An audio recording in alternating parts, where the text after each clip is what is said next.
मैं एक सवाल पूछना चाहता हूं।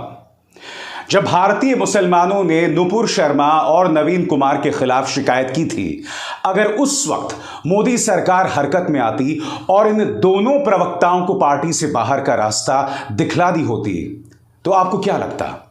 क्या अरब देशों में वैसी प्रतिक्रिया होती? इस वक्त अरब देशों में भूचाल आया हुआ है, भारत के खिलाफ जबरदस्त नफरत है।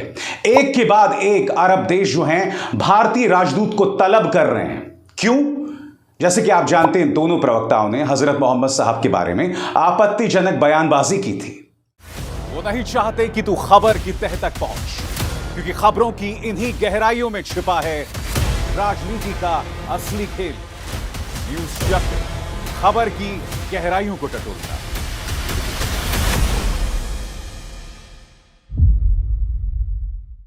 सीधा सवाल, अगर मुसलमानों की शिकायत पर भारत सरकार ने इन दोनों पर एक्शन लिया होता, उन नफरती न्यूज चैनल्स पर एक्शन लिया होता जो इस तरह के डिबेट्स का प्रचार प्रसार करते, तो क्या आपको लगता यह सब होता? जैसा कि आप जानते हैं दोस्तों, इस वक्त की जो बड़ी खबर है, भारत जो है वो एक अप्रत्याशित अंतरराष्ट्रीय संकट का सामना कर रहा है। क्यों? क्योंकि कई अरब देश इस वक्त भारत से नाराज हैं। उनका यह कहना है कि भारतीय जमीन पर बीजेपी प्रवक्ता इस्लाम के खिलाफ, मुसलमानों के खिलाफ नफरती बयान देते हैं और उसी के चलते कई भारतीय प्रोडक्ट्स का बॉयकॉट हो रहा है और इस वक्त आग लगी हुई है। क्यों? क्योंकि कई भारतीय कंपनियां, मसलन रिलायंस इंडस्ट्रीज, अडानी साहब, माननीय रामदेव जी, और यही नहीं, कई अन्य भारतीय कंपनियां मसलन LIC, इंडियन ऑयल, इन तमाम जो कंपनियां हैं जिनके इंटरेस्ट, जिनके हित मध्य पूर्व और अरब देशों में हैं, उन्हें जबरदस्त नुकसान का सामना करना पड़ रहा है। मगर बड़ा प्रश्न, जब आपने व्यवस्था में नफरत को ही जायज कर दिया, तो क्या दो छुट भैया प्रवक्ताओं को बाहर कर लेने से मुद्दे का समाधान हो जाता है?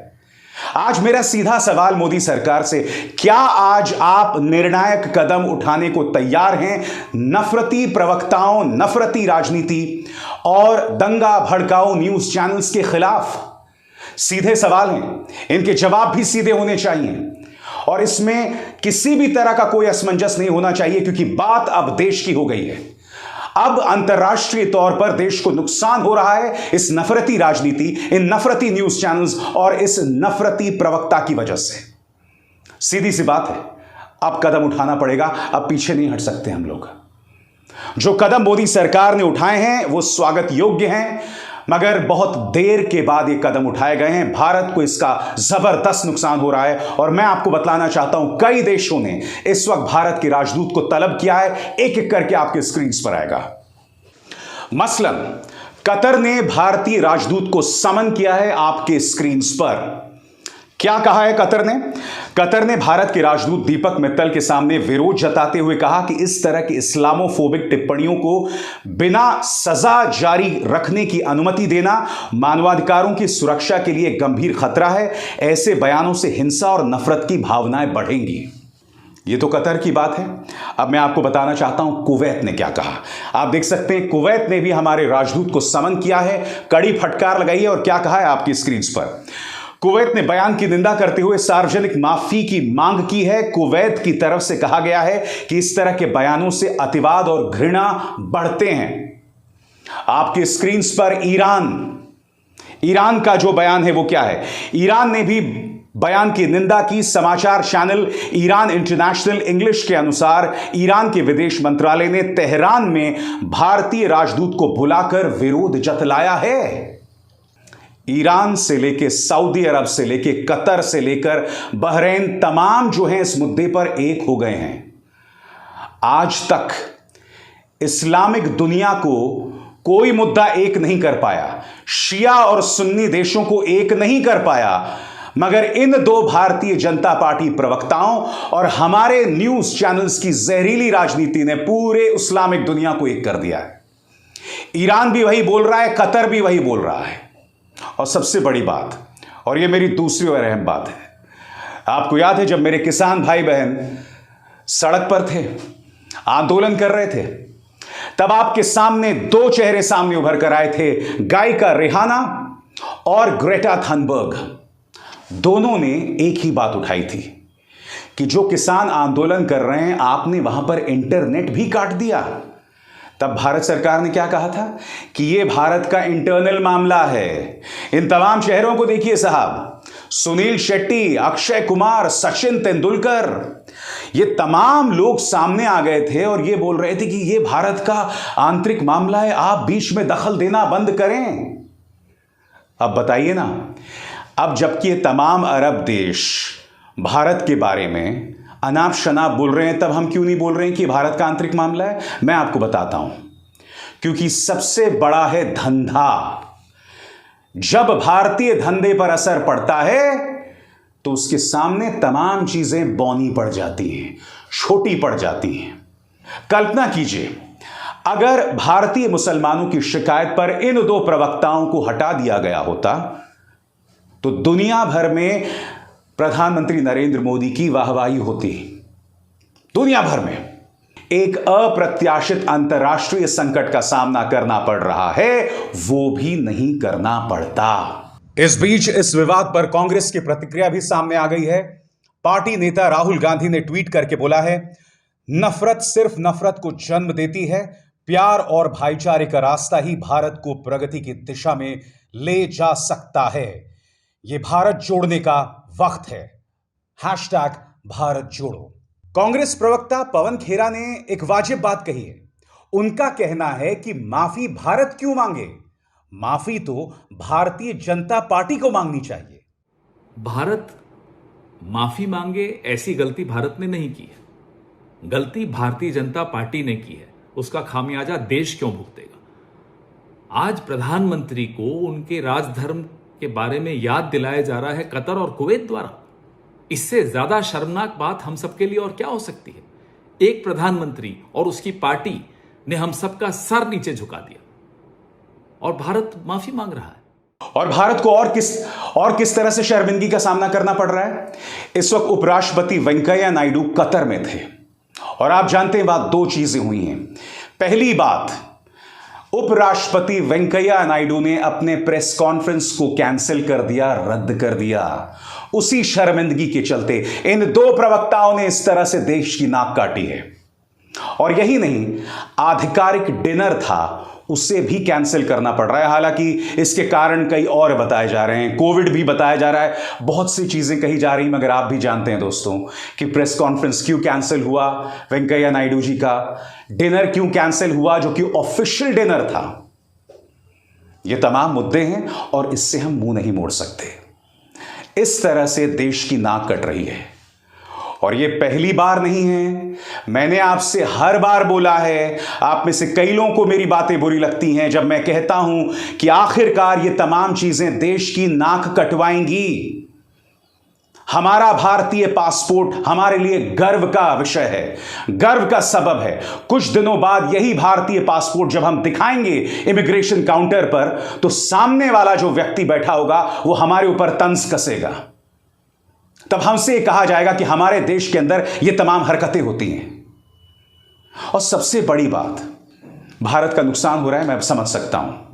कुछ दिनों बाद इस नुकसान की भरपाई हो जाएगी, मगर जो जहर इन न्यूज चैनल्स और इन प्रवक्ताओं ने फैलाया हुआ है भारत के बारे में, क्या ये लोग जिम्मेदारी लेंगे?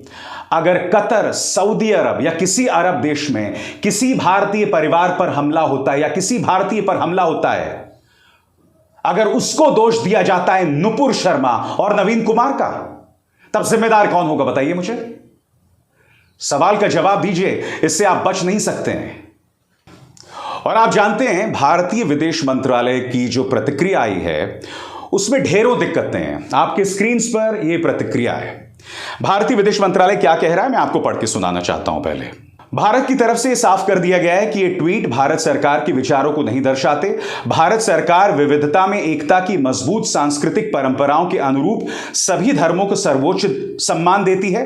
अपमानजनक टिप्पणी करने वालों के खिलाफ पहले ही कड़ी कार्रवाई की जा चुकी है। भारत की तरफ से कहा गया है कि हमें ऐसे शरारती तत्वों के खिलाफ मिलकर काम करना चाहिए जिनका लक्ष्य हमारे द्विपक्षीय संबंधों की ताकत को कम करना है। सबसे पहले तो मैं ये जानना चाहूंगा, क्या कार्रवाई की आपने?